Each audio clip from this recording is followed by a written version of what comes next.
Hello and welcome to my presentation on English Folk Song Suite by Ralph Vaughan Williams. We'll start with his childhood. Ralph Vaughan Williams was born in the English village of Down Ampney on the 12th of October, 1872. He was born as the third child in a well-off family, but his father died when he was 2 years old. He began to learn music from a very early age, and he even composed his first piece when he was only 6 years old. He received a good music education in preparatory school, according to himself. So for his further education, Ralph Vaughan Williams began to attend the Royal College of Music in September of 1890. He began to study under Sir Hubert Parry, who exposed him to more music and expanded his appreciation, specifically in English choral music. Beginning in 1892, Vaughan Williams studied at Trinity College in Cambridge, where he received a bachelor's degree in music along with a history degree as well. After returning to the Royal College of Music, he formed a lifelong friendship with Gustav Holst, which was a major influence in his composing career. So moving forward into World War I, the World Wars affected everything. Composers were not excluded. Vaughan Williams was in his 40s during the First World War, but this did not stop him from joining and serving in the Royal Army Medical Corps. Specifically, he worked with the ambulance wagons, and he saw and experienced horrible things while serving on the front lines in France, and it's said that it affected him greatly. Although his time in the military did expose him to military wind bands. So here is a picture of a wind band that Ralph Vaughan Williams conducted.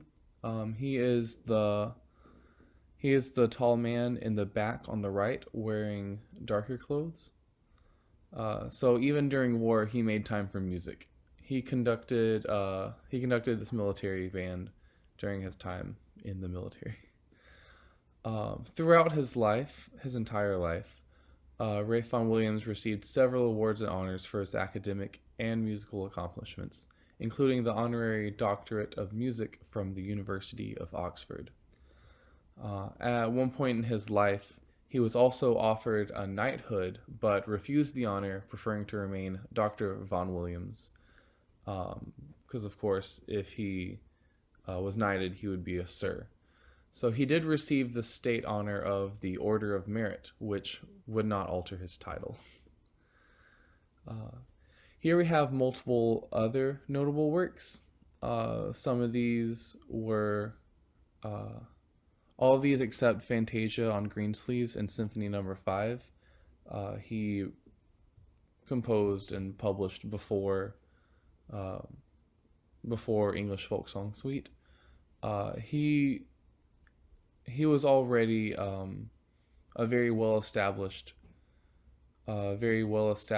composer even before the First World War. So by the time he started learning about wind bands, he already had a pretty well established career. So specifically with his relationship with English folk songs, Ralph Vaughan Williams was part of a growing movement to preserve folk song from the countryside that were at risk of being lost to time without the intervention of recording by either new technology or music notation. Vaughan Williams was very patriotic, like many composers in his era, and these folk songs inspired many of his pieces. Specifically, English Folk Song Suite. English Folk Song Suite was commissioned by the band of the Royal Military School of Music. Each of the three movements is based on multiple folk songs from the English countryside. It was Vaughan Williams' first serious piece for wind band, and it premiered on July 4th, 1923. When it premiered, it actually was 4 movements instead of the 3 that we play today, but they removed the second sea songs. The publishers removed it because they were interested in publishing it as its own piece. It also was originally just titled English Folk Song Suite, but the publishers changed that as well. So here we have the form of the movement one. It's March, I'm 17 come Sunday. Here you can see the general form. It's essentially an arc form. It's in a very common form for British marches. Like we have the A, B, C, then back to B, and back to A. So it kind of goes through and then comes back. Oh, there we go. I was having trouble going to the next page. Let me make sure that's viewable. Okay. This movement usually should last just under 3.5 minutes.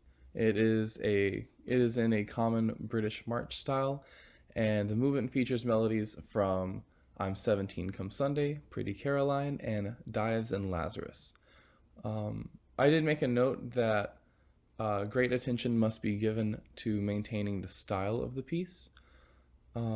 If musicians do not use light and agile tonguing, sometimes I notice in some recordings they start to drag. So moving on to movement 2, Intermezzo, My Bonnie Boy. This one is a little bit more simple in form. It's just ABA. There's some transitional material, but essentially it's just ABA. It should last a little over 3.5 minutes, and the movement's melodies come from just 2 pieces instead of more. My Bonnie Boy and Green Bushes. So movement 3 is back to a second march in the same suite. It is it's a little bit more complex in form. So you see, you can see this one has a trio. It's got a D section. There are more time signature changes in this one. That's also something to keep in mind for developing bands. So I noted that this last movement usually lasts around 4 minutes in recordings. It is a march, but the form's more similar to the second movement than the first, having ABA in it. The melodies come from the folk songs Morning Dew, High Germany, The Tree So High, and John Barleycorn. So for instrumentation, I wanted to note that the percussion parts are fairly standard. There's percussion 1 and 2, and in total, a band only needs timpani, cymbals, bass drum, snare drum, and triangle to perform this piece. I also wanted to make sure people were aware that there are parts for string bass, E-flat clarinet, and contrabass clarinet. These may not be totally necessary, but I think it's good to, if you have a student who can be on that part, it's good to expose them to different instruments sometimes. So I wanted to make sure people were aware of that. Some of these parts appear to be playable by one person, but upon closer inspection, they require at least a second musician.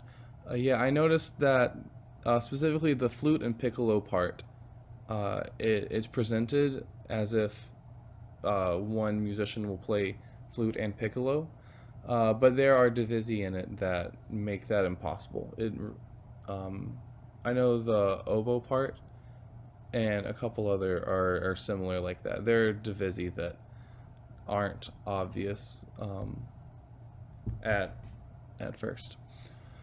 So on to my pedagogical analysis. The music is generally written in the range of a grade 4 piece, except for a few instruments who may have to practice going 1 or 2 notes higher than usual, such as the oboes, specifically measure 21. They go up to a D, and that's just out of the range that we have um, on my rubric. That doesn't mean it's not a grade 4 piece. I think it actually seems like one of the easier grade 4 pieces, but it is something to keep in mind when selecting, that if you don't have if your band struggles on playing higher, this might be a little bit more challenging. The piece is not overly complex, so but students should be aware of issues with balance. Since the styles change so drastically as you switch from one folk song to another, sometimes if students aren't aware of how they fit in that sound, it can cause issues. The key signatures are never too difficult, and the accidentals are not outstandingly challenging either. The key signatures, so the time signatures might be fast for some students to handle, and the rhythms can be challenging at those faster tempos. But again, it's still within the realm of grade 4. One major issue would be articulations, especially at speeds like that. One thing I like artistically is that the structure of this piece allows students to play a great variety of styles, tempos, and a wide array of textures. It's always nice. So here, I know we're running out of time. I just want to say this is me going through my rubric. The math works out that this piece came out to be a 3.73.